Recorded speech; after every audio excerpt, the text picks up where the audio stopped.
এখন কি বিল্লালে দেখাই দিব?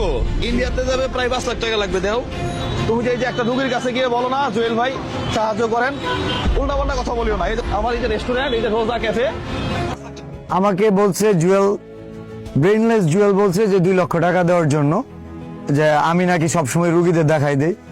জুয়েল এখন থেকে যতগুলো রুগীকে যত লক্ষ টাকার কথা বলবে, যত কোটি টাকা বলবে, আমি থ্রটস অফ বিল্লাল দিব।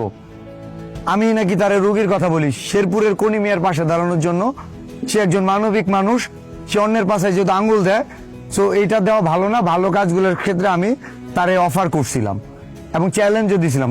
এটা অনুরোধ ছিল, আগেটা চ্যালেঞ্জ ছিল। তো উনি এগুলো মানতে রাস। ও শুধু কে কয় লাইন লেখলো সেগুলোর দিকে খোঁজ রাখবে। জুয়েল ভাইকে দৃষ্টি আকর্ষণ করছি যে রুগীর জন্য 2 লক্ষ টাকা চাইছেন, সাথে আপনি যে গাড়ি দিয়ে আসেন ওই গাড়ির গ্যাস খরচ সহ, ঠিক আছে, আপনার ড্রাইভারের বকশিস সহ, কারণ ড্রাইভারের ব্রেন নিয়ে চলেন, আমার মনে হয় খুব একটা বকশিস দেন না, ওই বকশিস সহ দিয়ে দিব। আপনি আগামী 3 দিনের মধ্যে আমাদের শেরপুর আসেন।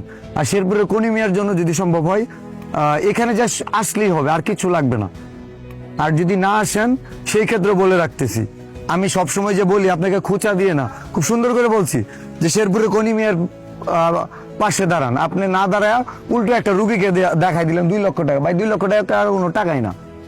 আপনি আসেন শেরপুরের মাটিতে জাস্ট পা রাখবেন, আপনাকে 2 লক্ষ টাকা দিয়ে দিব।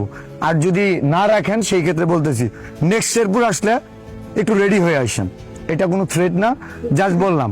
কারণ শেরপুরের কন্টেন্টের সাথে আপনি অপমানজনক ভাবে কথা বলবেন, প্রতারক বলবেন, আর শেরপুরের থ্রটস অফ বিল্লালে ভালোবাসার মানুষরা আপনাকে ডাকবে মানবিক কাজের জন্য, ওইখানে আবার আরেকটা কাজকে চ্যালেঞ্জ হিসেবে দিবেন। চ্যালেঞ্জ অ্যাকসেপ্ট, 2 লক্ষ টাকা দিয়ে দিব।